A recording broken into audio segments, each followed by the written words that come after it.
Today I'm going to give you 3 scenarios and let me know if you have ever found yourself in any of these situations. Scenario number 1. You're searching for an apartment. And you find a great one. Oh my God, this is the apartment. This is it. This is what I want. It has everything I need. That's what I've been looking for. You start sending pictures to your friends. Hey, look, this is going to be my new apartment. And you check the price. It's $30,000. You're like, it's a bit on the high side, but I'm willing to pay that.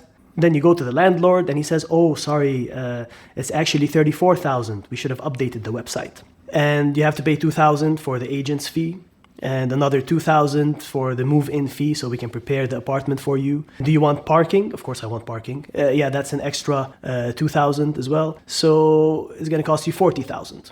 Now, do you push back? Do you walk away? No, you just bite the bullet and you take the apartment and you pay $40,000, which is way more than you were willing to pay initially. Scenario number 2. You are invited to a job interview with a Fortune 500 company. Oh my God, this is it. You're so hyped, you're so excited, and you think this is my golden chance. This is my opportunity. This is what I've been waiting for all my life. And you go to the bathroom and you look yourself in the mirror and you start talking to yourself. If you had one shot, one opportunity to seize everything you ever wanted in one moment. And then you go to the job interview, you're nervous, you choke, you blow the interview, you don't get the job. Scenario number 3. You're at a friend's wedding and across the room there's a beautiful lady and you're totally smitten. Man, who is this girl? This is the girl of my dreams. And you go up to her, but you're nervous and your palms are sweaty, your knees are weak, your arms are heavy. You open your mouth, but the words won't come out. And you're choking now. Some of my former students are watching this and saying, do you believe this guy?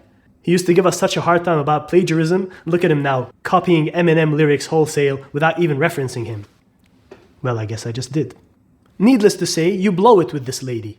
Women are not interested in nervous, stuttering guys. But sometimes I get nervous and start to stutter, and I fumble every word I utter. They're attracted to confident men.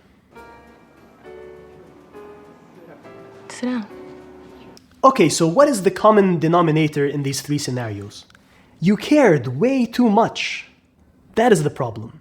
You cared way too much for that apartment and way too much for that job opportunity. And don't get me started on that lady across the room. Like, dude, why the hell did you care that much? What do you even know about this girl? You just know that she's beautiful, she dresses nice, and she has a nice smile. That's it.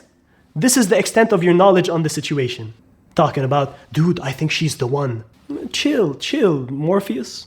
For all you know, she could be a total psycho. Most of them are. I'm kidding. But some of them are psychos, and she could be one of them. See, the best attitude to have to get what you want in life is to care, but not that much.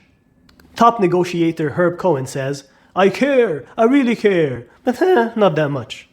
I'm caring, but not that much. And he also points out that even though he's an extremely effective negotiator, at home, I am close to inept. I am pathetic.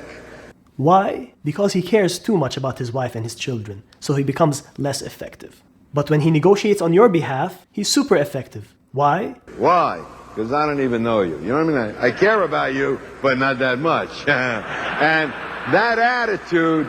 And that detachment makes him more effective. And we see something similar in that movie, The Negotiator, where Chris Sabian, the top hostage negotiator in the country, is trying to negotiate with his wife and daughter, and he's failing miserably.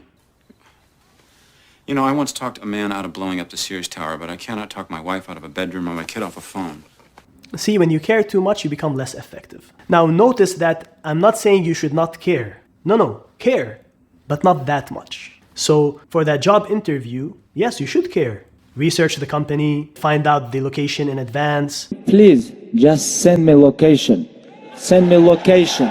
You know, shower, comb your hair, wear your best suit, leave the house early so you're there on time, sleep well the night before so you're well rested and ready for the interview. Care, by all means, but not that much. So you want to care enough so that you're motivated to perform at a high level, but don't care too much to the point of getting too attached or too anxious. And please note that I refer to it as a game because I'd like you to see it that way. Because a game is where you care, really care. but not that much. Okay, but how do I do that? I always find myself caring too much in such situations. Give me some tips to care less. I will give you some tips. First of all, line up good alternative options. So in the apartment scenario, once you found that great apartment, don't stop there. Keep looking until you find one or two more great apartments as well. And now when you negotiate with the first landlord, you're not too attached. You're not too afraid of losing that option. You can negotiate, you can push back, you can come back with counter offers. And in your mind, you think, if this fails, I have that other apartment, which is also good. And that gives you the confidence to negotiate hard. And the second tip I want to give you is put things in perspective. See, the good things in life are almost never as good as you expected them. And the bad things in life are almost never as bad as you expected them. These things loom larger in your imagination than in reality. For example, I had a friend who bought a beautiful black Mercedes.